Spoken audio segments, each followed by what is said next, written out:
Salut à toi et bienvenue dans cette nouvelle vidéo. Aujourd'hui, on va combiner deux concepts essentiels en Python. Faire des calculs et prendre des décisions.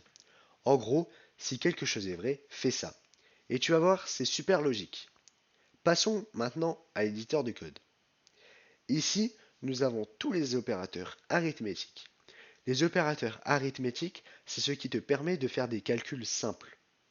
Une addition avec le symbole plus, une soustraction avec le symbole moins, une multiplication avec le symbole de la petite étoile, une division avec le symbole slash, un modulo, c'est-à-dire le reste de la division avec le symbole pourcentage, et une puissance avec deux petites étoiles. Les opérateurs arithmétiques sont super faciles à utiliser. Maintenant qu'on sait faire des calculs, voyons comment réagir en fonction du résultat. Une condition, c'est une vérification. Ici, on demande, est-ce que l'âge est supérieur ou égal à 18? Si oui, on affiche que la personne est majeure. Sinon, on affiche tu es mineur. Le mot-clé if est si et else, c'est sinon. Si je traduis, si l'âge, c'est-à-dire cette variable, est supérieur ou égal à 18, alors tu prints tu es majeur. Sinon, tu prints tu es mineur.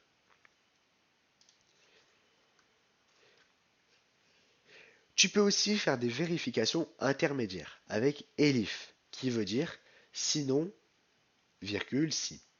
Sinon, si. Là, on donne un avis selon la note. Tu vois comment on enchaîne les cas possibles? C'est super lisible. Ici, if note est supérieure ou égale à 16, alors tu printes très bien. Sinon, si note est supérieure ou égale à 10, tu printes c'est suffisant. Sinon, tu printes insuffisant. Ici, on combine ce qu'on a vu. On fait un calcul avec le symbole pourcentage, c'est-à-dire un modulo, et on utilise le résultat dans un if. On écrit modulo 2 est égal 0, veut dire est-ce que le reste de la division par 2 est égal à 0, donc pair. C'est un des exemples les plus classiques. En plus des calculs, tu peux comparer les valeurs avec double égal, qui veut dire égal à,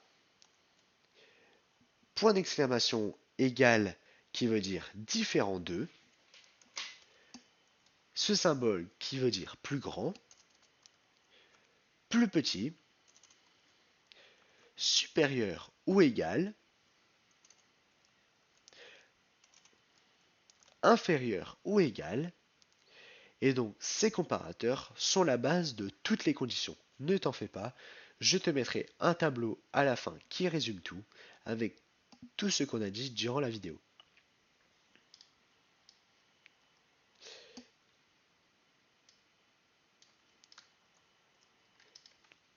Ici, on demande à l'utilisateur son âge, puis on affiche un message différent selon la tranche.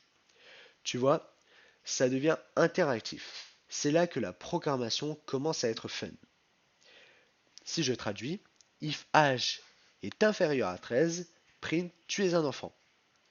Et if âge supérieur à 18, print tu es un ado. Sinon, print tu es un adulte. Quand je dis c'est interactif, nous ne l'avons pas encore vu, mais c'est parce que ici j'utilise input. C'est-à-dire, si j'envoie la commande Python variable, ne fais pas attention, c'est un ancien fichier, je ne l'ai pas renommé. Mais si j'envoie, ça me demande quel est ton âge, et je peux répondre avec un chiffre. Oh, j'ai changé ça. Par exemple, si j'envoie 18, ça va me print tu es un adulte, car c'est supérieur à 18. C'est supérieur ou égal à 18. Si je renvoie, que je marque 12, Oula, j'ai oublié d'appuyer sur la touche. Si j'appuie sur si j'envoie 12, ça me dit tu es un enfant. Voilà, maintenant tu sais faire des calculs et prendre des décisions en Python. C'est un duo super puissant que tu vas utiliser tout le temps. Dans les prochaines vidéos, on verra comment répéter des actions avec des boucles. Et là, ton code va vraiment commencer à ressembler à quelque chose de solide. Je vais te mettre les tableaux ici pour les opérateurs arithmétiques, les opérateurs de comparaison, les conditions et la combinaison de tout ça. Si t'as aimé, pense à t'abonner, à liker et dis-moi en commentaire si t'as des idées de mini-projets qu'on pourra coder ensemble. Et je te dis au revoir.